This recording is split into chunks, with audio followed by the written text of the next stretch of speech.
Facts are facts. The truth about the Khazars, the so-called Jews, distinguishing between the Jew and Hebrews who are Israelites. By Benjamin H. Friedman, a Jewish man writes about the Jews. This is the cover of this book in the original. All right, so again, this is written by Benjamin Friedman, right? And this particular book is more like a letter or a statement he wanted to give to Dr. David Goldstein, LLD. All right. Before we continue in that book, though, because he's going to reference this encyclopedia right here. So I wanted to read this first to you guys. We can have a background of what he's talking about. And this is actually the Jewish Encyclopedia from 1902. This is volume 6, right? And it starts with Khazars and ends with Dreyfus case. So these are all the people, all the so-called scholars and specialists that helped create this encyclopedia. And this is the editorial board. Okay, as you guys can see, all these people contribute to the encyclopedia. This ain't pseudo. These are people that know what they're talking about. We're going to go right to the first definition of this book, which again is Khazars. All right, the Jewish Encyclopedia again. All right, so what do we have here? First, Khazars. Let me zoom in. It's here, the Khazars. The Khazars, huh? Who's the Khazars? A people of Turkish origin whose life and history are interwoven with the very beginnings of the history of the Jews of Russia. So who's the Jews of Russia? They're the Khazars, huh? The Khazars. Caesars, Khazars, or Khazars. The kingdom of the Khazars was firmly established in most of South Russia long before the foundation of the Russian monarchy by the Varangians in 855. Jews have lived on the shores of the Black and Caspian Seas since the first centuries of the Common Era. Historical evidence points to the region of the Ural as the home of the Khazars. Among the classical writers of the Middle Ages, they were known as the Chozars, Khazirs, or Akatsirs, and Akatirs, and in the Russian chronicles as Kawalises and Ugri Bieldio. The Armenian writers of the 5th and following centuries furnish ample information concerning these people. Moses of Chorin refers to the invasion by the Khazars of Armenia and Iberia at the beginning of the 3rd century. The Chagan was the king of the north, the ruler of the Khazirs, and the queen was the Chaton. The Khazars first came to Armenia with the Basilians in 198. Though at first repulsed, they subsequently became important factors in Armenian history for a period of 800 years. Driven onward by the nomadic tribes of the steppes and by their own desire for plunder and revenge, they made frequent invasions into Armenia. The latter country was made the battleground in the long struggle between the Romans and the Persians. This struggle, which finally resulted in the loss by Armenia of her independence, paved the way for the political importance of the Khazars. The conquest of eastern Armenia by the Persians in the 4th century rendered the latter dangerous to the Khazars, who, for their own protection, formed an alliance with the Byzantines. This alliance was renewed from time to time until the final conquest of the Khazars by the Russians. Their first aid was rendered to the Byzantine Emperor Julian in 363. About 434, they were, for a time, tributary to Attila. Sidonius Apollinaris relates that the Khazars followed the banners of Attila, and in 452 fought on the Catalonian fields in company with the Black Huns and Alans. All right, again, the Black Huns. There was black so-called Huns. Yeah, so-called black. They are talking about dark complexion Huns. We've read that in the book Ancient and Modern Britons, in my Swarti Euro videos. Right? Yeah, the Black Huns. The Persian king Kobak, 488 to 531, undertook the construction of a line of forts through the pass between Durban and the Caucasus in order to guard against the invasion of the Khazars, Turks, and other warlike tribes. His son Khosrow Anushirvan built the wall of Derbent, repeatedly mentioned by the Oriental geographers and historians as Bab al-Abwab. In the second half of the 6th century, the Khazars moved westward. They established themselves in the territory bounded by the Sea of Azov, the Don and Lower Volga, the Caspian Sea, and the northern Caucasus. The Caucasian Goths, Tetrasites, were subjugated by the Khazars, probably about the 7th century. Early in that century, the kingdom of the Khazars had become powerful enough to enable the Chagan to send to the Byzantine emperor Heraclius an army of 40,000 men, by whose aid he conquered the Persians in 626-627. The Khazars had already occupied the northeastern part of the Black Sea region. According to the historian Moses Kalonkatashi, the Khazars, under their leader Jebu Chagan, called Sibol Chagan by the Greek writers, penetrated into Persian territory as early as the second campaign of Heraclius, on which they devastated Albania. Nicephorus testifies that Heraclius repeatedly showed marks of esteem to his ally, the Chagan of the Khazars, to whom he even promised his daughter in marriage. In the great battle between Khazars and Arabs near Kislayr, 4,000 Mohammedan soldiers and their leader were slain. In the year 669, the Ugrians, or Sabirs, freed themselves from the rule of the Obrians, settled between the Don and the Caucasus, and came under the dominion of the Khazars. For this reason, the Ugrians, who had hitherto been called the White or Independent Ugrians, are described in chronicles ascribed to Nestor as the Black or Dependent Ugrians. They were no longer governed by their own princes, but were ruled by the kings of the Khazars. In 735, when the Arab leader Mervin moved from Georgia against the Khazars, he attacked the Ugrians also. In 679, the Khazars subjugated the Bulgars and extended their sway farther west between the Don and the Dnieper. All right, the Don, remember this is about the Danites. That comes from the Danites. They were there originally. That's why that area is called the Don and the Dnieper. Okay? So they were settled there as well. And as far as the headwaters of the Donets, Don, Dan, in the province of Lebedia. It was probably about that time that the Chagan of the Khazars and his grandees, together with a large number of his heathen people, listen to this is the Jewish encyclopedia, heathen people, they're spilling the beans on themselves. Heathen people embraced the Jewish religion, embraced Judaism. According to a Harkavi, the conversion took place in 620, according to others in 740. King Joseph, in his letter to Hasdai ibn Sharprut, about 960, gives the following account of the conversion. All right, King Joseph, huh? So, yeah, they're talking about these Khazars or Khazars. We're going to go over who the Khazars are real quick again. So real quick, just to remind everybody, this is a video I did about 5 months ago. It's called Gomer's Babies, Ashkenaz, the grandson of Japhet, conversion to Judaism. This is what we're talking about right now, what we're reading in the Jewish encyclopedia by the Khazars or Chazars, Sumerians, and Khazars. All right, make sure to check this video out to get a full breakdown of who the so-called Khazars are. All right, so going back to encyclopedia, right? The Jewish encyclopedia is telling us that the Khazars, right? The Chazars converted and embraced Judaism. They weren't the ancient Hebrews. They just converted and became a religion to them, not a lineage. Just explaining it in another words so you guys can understand. Now they're going to go over this letter that supposedly was written by King Joseph. Who we talking about, huh? King Joseph? About 960? It says he gives the following account of the conversion. Some centuries ago, King Bulan reigned over the Khazars. To him, God appeared in a dream and promised him might and glory. Encouraged by this dream, Bulan went by the road of Darien to the country of Ardebil, where he gained great victories over the Arabs.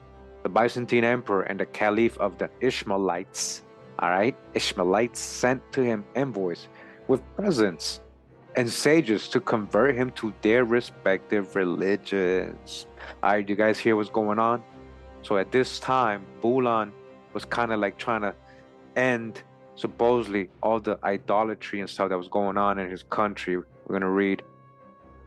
And just embrace I don't think just for religious purposes or beliefs, but for having strategic connections with certain empires.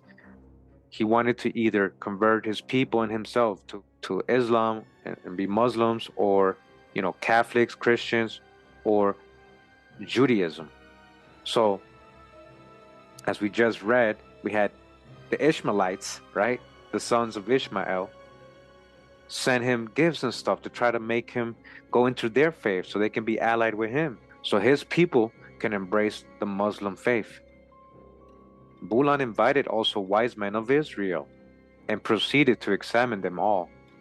As each of the champions believed his religion to be the best, Bulan separately questioned the Mohammedans and the Christians as to which of the other two religions they considered the better.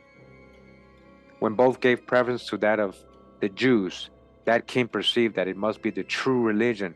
He therefore adopted it. The real account is in their biblioteca, all right? The Khazar's conversion.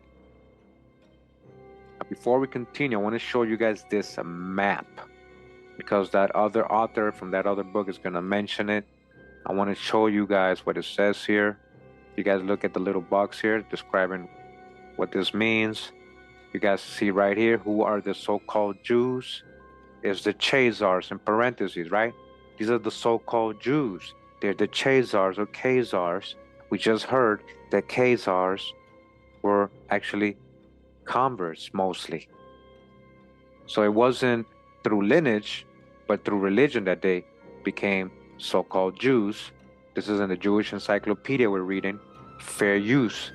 This account of the conversion was considered to be a legendary nature. Harkavi, however, and Bilbasov and Yarkisa Biblioteca prove from Arabic and Slavonian sources that the religious disputation at the Khazarian court is a historical fact. It's a historical fact that they converted. You guys listening? Okay? They converted. Even the name of Sangari has been found in a liturgy of Constantine the philosopher, Cyril. It was one of the successors of Bulan, named Obadiah, who regenerated the kingdom and strengthened the Jewish religion. He invited Jewish scholars to settle in his dominions and founded synagogues and schools. The people were instructed in the Bible, Mishnah, and Talmud, and in the divine service of the Hasanim. In their writings, the Khazars used the Hebrew succession letters. All right, they adopted the Hebrew alphabet.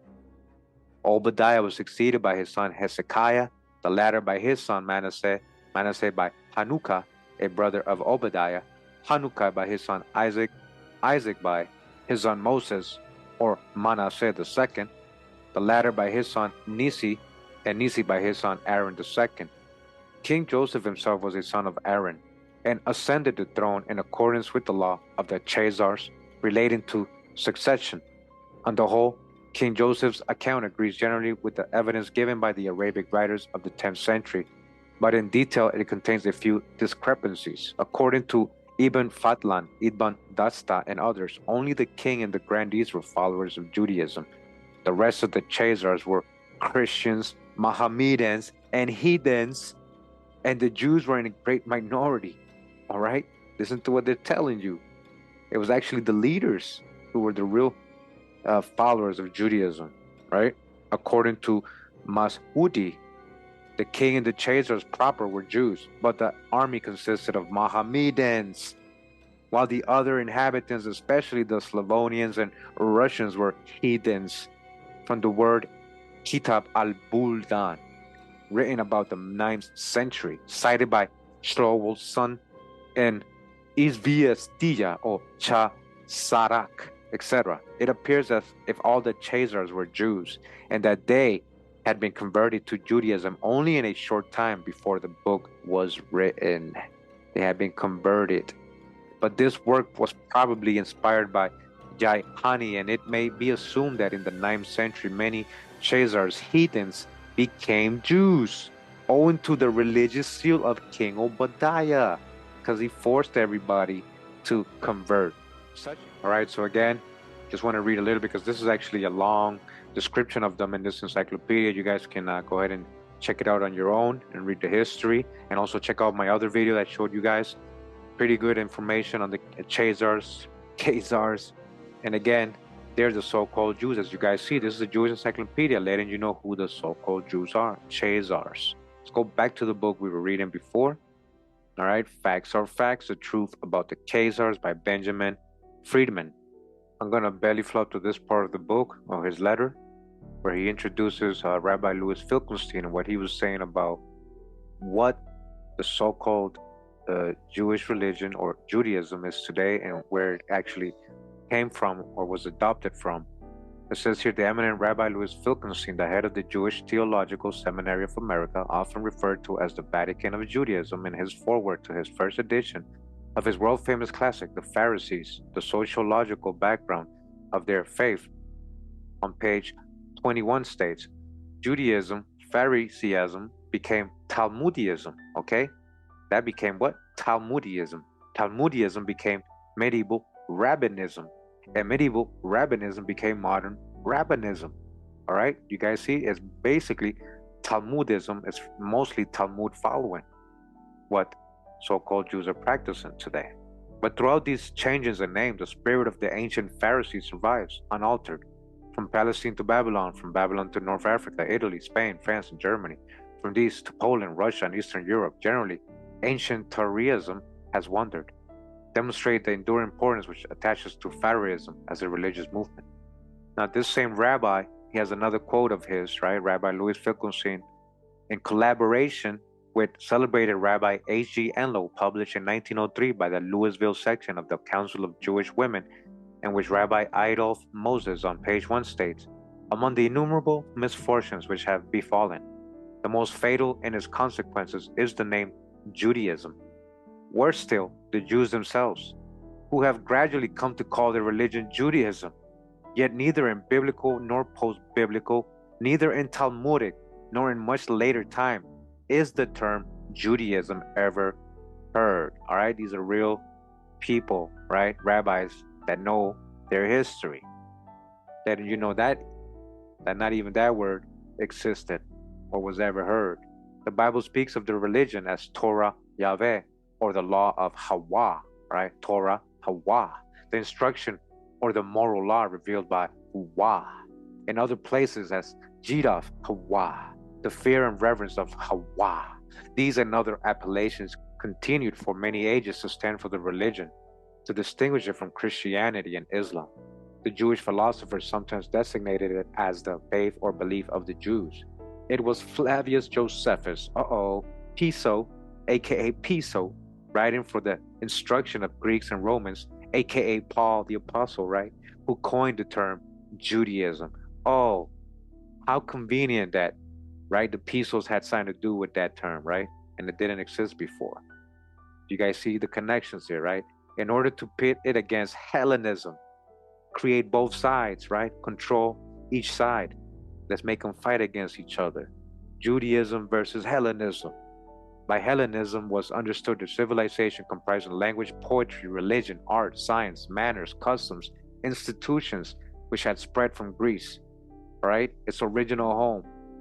Check out my series, The Gospels According to Piso. If you guys haven't checked that out, great series in reference to what they're talking about right here. The Christians eagerly seized upon the name. The Jews themselves, who intensely detested the traitor Josephus, refrained from reading his works. Hence, the term Judaism coined by Josephus remained absolutely unknown to them. It was only in comparatively recent times, after the Jews became familiar with modern Christian literature, that they began to name their religion Judaism. Okay? Now, he is quoting, again, a celebrated Rabbi Adolf Moses and Rabbi Louis Finkelstein. They're letting you know that the so-called Jews made that word up. Who were the so-called Jews? Remember what it say here? So-called Jews, Khazars. Who's the Khazars? They had converted to Judaism, the word they created. Basically, converts who follow the Talmud. This statement by the world's two leading authorities on this subject clearly establishes beyond any question or any doubt the so-called Judaism was not the name of any form of religious worship practiced in Judea in the time of Jesus, all right, so-called. The Flavius Josephus referred to in the above quotation lived in the 1st century, all right, Piso, all right, that's the hijack on their chronologies, It was he who coined the word Judaism. It was all the Pisos, again, in the first century explicitly for the purpose recited clearly above. Religious worship known and practiced today under the name of Judaism by so-called or self-styled Jews throughout the world was known and practiced in Judea in the time of Jesus under the name Pharisaism, all right? The Pharisees, according to Rabbi Louis Wittgenstein, head of the Jewish Theological Seminary of America, and all other most competent and qualified recognized authorities on the subject. The form of religious worship known as Pharisaism in Judea in the time of Jesus was a religious practice based exclusively upon the Talmud. The Talmud in the time of Jesus was the Magna Carta, the Declaration of Independence, the Constitution, and the Bill of Rights all rolled into one. All those who practice Pharisaism. All right, we're going to go ahead and belly flop a little more ahead in the book. It says, my many years of intensive research established beyond the question of any doubt, contrary to the generally accepted belief held by Christians that the so-called or self-styled Jews in Eastern Europe at any time in their history in Eastern Europe were never the legendary lost 10 tribes of Bible lore. That historic fact is incontrovertible, okay? They are not the lost 10 tribes. Relentless research established as equally true that the so-called or self-styled Jews in Eastern Europe at no time in their history could be correctly regarded as the direct lineal descendants of the legendary lost 10 tribes of Bible lore. The so-called or self-styled Jews in Eastern Europe in modern history cannot legitimately point to a single ancient ancestor who ever set even a foot on the soil of Palestine in the era of Bible history. Research also revealed that the so-called or self-styled Jews in Eastern Europe were never Semites, are not Semites or Shemites, right? From Shem. They're not from Shem. This is what I was trying to explain to you in my other video. Ashkenaz is a descendant of Gomer, a son of Japhet. They're from Japhet's line, a lot of these Turkish wild heathen tribes, nomad tribes in that area of the Caucasus. So, as it's saying here, they were never Semites, are not Semites now, nor can they ever be regarded as Semites at any future time by any stretch of the imagination. Exhaustive research also irrevocably rejects as a fantastic fabrication the generally accepted belief by Christians that so-called or self-styled Jews in Eastern Europe are the legendary chosen people so very vocally publicized by the Christian clergy from their pulpits. Maybe you can explain to me, my dear Dr. Goldstein, the reason why and just how the origin and the history of the Khazars and Khazar kingdom was so well concealed from the world for so many centuries. What secret mysterious power has been able for countless generations to keep the origin and the history of the Khazars and Khazar kingdom out of history textbooks and out of classroom courses in history throughout the world? All right, that's a deep question. The origin and history of the Khazars and Khazar kingdom are certainly incontestable historical facts. These incontestable historic facts also establish beyond any question of doubt the origin and history of the so-called or self-styled Jews in Eastern Europe, the origin and history of the Khazars and Khazar kingdom, and their relationship to the origin and early history of the so-called or self-styled Jews in Eastern Europe was one of history's best-kept secrets until wide publicity was given in recent years to my research on this subject. Do you think, my dear Dr. Goldstein, that it is time this whole subject was dragged out of its hiding place? What do you guys think? Do you think it's time? In the year 1948 in the Pentagon in Washington, I addressed a large assembly of the highest ranking officers of the United States Army, principally in the G2 branch of military intelligence, on the highly explosive geopolitical situation in Eastern Europe and the Middle East. Then as now, that area of the world was a potential threat to the peace of the world and to the security of this nation. I explained to them fully the origin of the Khazars and Khazar kingdom. So he's letting you know, he told everybody. This guy actually talked to very important people. He had connections. He was up there. He was telling this to people.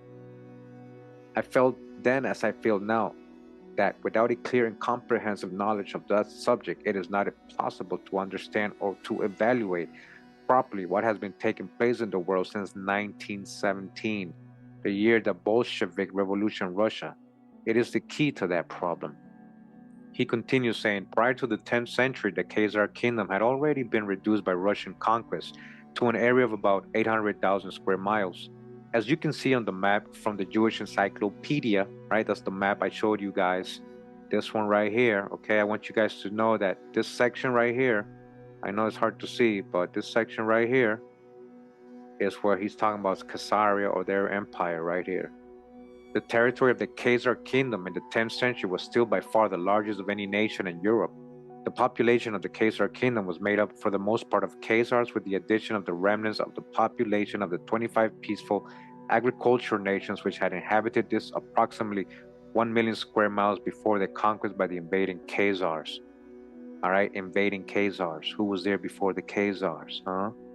In the 1st century BC, the Khazars had invaded Eastern Europe from their homeland in Asia. They were coming from where? Asia. The Khazars invaded Eastern Europe via the land route between the north end of the Caspian Sea and the south end of the Ural Mountains. The Khazars were not Semites. They were an Asiatic Mongoloid nation. They are classified by modern anthropologists as Turco-Finns racially, okay? From time immemorial, the homeland of the Khazars was in the heart of Asia. They were a very warlike nation. The Khazars were driven out of Asia finally by the nations in Asia with whom they were continually at war. The Khazars invaded Eastern Europe to escape further defeats in Asia. The very warlike Khazars did not find it difficult to subdue and conquer the 25 peaceful agricultural nations occupying approximately 1 million square miles in Eastern Europe. You guys hear that? In a comparatively short period, the Khazars established the largest and most powerful kingdom in Europe, and probably the wealthiest also. The Khazars were a pagan nation when they invaded Eastern Europe. Their religious worship was a mixture of phallic worship and other forms of idolatrous worship practiced in Asia by pagan nations. This form of worship continued until the 7th century. The vile forms of sexual excess indulged by the Khazars as their form of religious worship produced a degree of moral degeneracy the Khazars' king could not endure. In the 7th century, King Bulan, ruler of that time of the Khazar kingdom, decided to abolish the practice of phallic worship and other forms of idolatrous worship and make one of the 3 monotheistic religions, about which he knew very little, the new state religion. After a historic session with representatives of the 3 monotheistic religions, King Bulan decided against Christian and Islam and selected as the future state religion as the religious worship then known as Talmudism, and now known in practice as Judaism. This even is well documented in history. Okay, these are facts, guys. King Bulan and his 4,000 feudal nobles were promptly converted by rabbis imported from Babylonia for that event. Phallic worship and other forms of idolatry were thereafter forbidden. The Khazar kings invited large numbers of rabbis to come and open synagogues and schools to instruct the population in the new form of religious worship. It was now the state religion. The converted Khazars were the first population of so-called or self-styled Jews in Eastern Europe. So-called or self-styled Jews in Eastern Europe after the conversion of the Khazars, the descendants of the Khazars converted to Talmudism, or as it is now known, Judaism. By the 7th century, mass conversions of the Khazar population.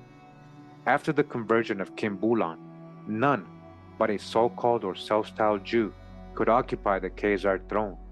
The Khazar kingdom became a virtual theocracy. The religious leaders were the civil administrators also. The religious leaders imposed the teachings of the Talmud upon the population as their guide to living. The ideologies of the Talmud became the axis of political, cultural, economic, and social attitudes and activities throughout the Khazar kingdom. The Talmud provided civil and religious law. It might be very interesting for you, Mr. Dear Goldstein, if you have the patience to allow me to quote for you here from Volume 6, pages 1 to 5 of the Jewish Encyclopedia. The Jewish Encyclopedia refers to the Khazars as Chazars. The 2 spellings are optional, according to the best authorities. The 2 are pronounced alike, either Khazar or Chazar, or Khazar, right, is the real pronunciation. Either Khazar or Chazar.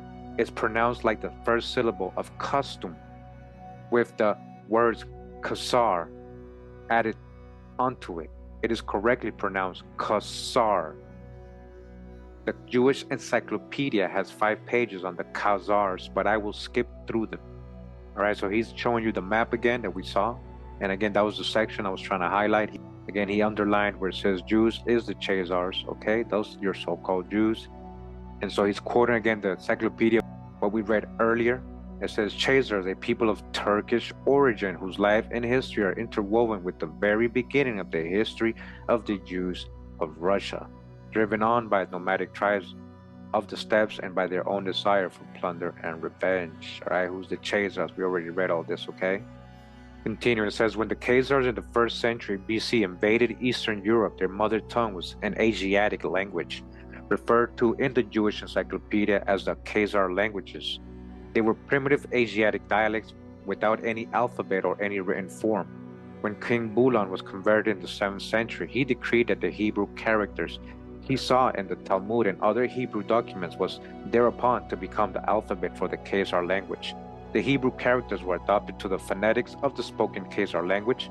The Khazars adopted the characters of the so-called Hebrew language in order to provide a means for providing a written record of their speech. The adoption of the Hebrew characters had no racial, political, or religious implication, okay? It was just converts. The so-called or self-styled Jews throughout the world today of Eastern European origin make up at least 90% of the world's total present population of so-called or self-styled Jews. The conversion of King Bulan and the Khazar nation in the 7th century accomplished for Talmudism, or for Judaism, as Talmudism is called today, what the conversion of Constantine and the Western European nations accomplished for Christianity. All right, I'm going to go ahead and belly flop to this part of the book. It says, throughout the world, the Oxford English Dictionary is accepted as the most authoritative and authentic source for information on the origin, definition, and use of words in the English language.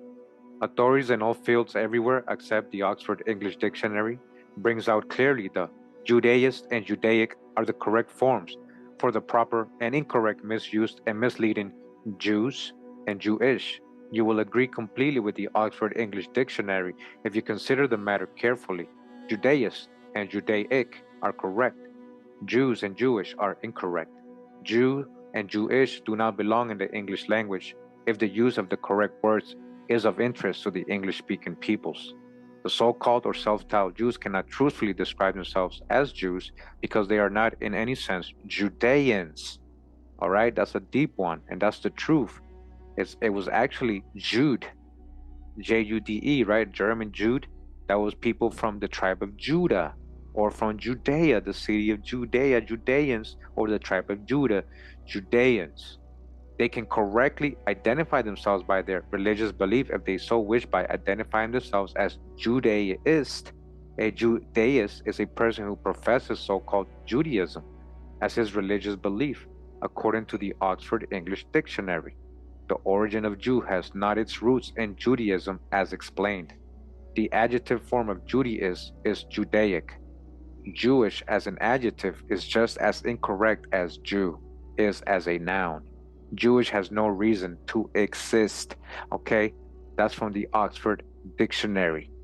Well-planned and well-financed publicity by so-called or self-styled Jews in English-speaking countries in the 18th, 19th, and 20th centuries created a wide acceptance and use for Jewish. Jewish is being used today in many ways that are no less fantastic and grotesque than incorrect and inaccurate. All right, it has no reason to exist. All right, so that was this book, Facts Are Facts, The Truth About the Khazars by Benjamin Friedman. There's a lot of information I skipped over if you guys are interested in reading it yourself. So they just made a reference of the word Jew and Judean. We go over it in this video right here. I want to make sure you guys go ahead and watch this one right here. It's called Identity Crisis, Ancient Hebrews, A Brief History of the Terms for Jew, 1980 Almanac. All right, and as you guys can read the bubble, you know, that's Israeli founding father son Mike Pellet. He's saying it in an interview in this video. Make sure to check it out. I have both video links at the end of this video. It's going to pop up for you so you can click on it. I'll also put the links in the description of the video so you guys can access these videos. Make sure to follow up if you haven't watched these videos after this video is done. And so this was another quick video. I didn't want to get too detailed because you know what happens when you talk about Khazars in the YouTube world. All of a sudden, you know, channels don't exist and they get canceled and all that, right? So we're just trying to keep it simple and factual. And we're going to leave it at that. Thanks for tuning in once again, guys. Much love and respect. Pura vida, mi gente. Awa.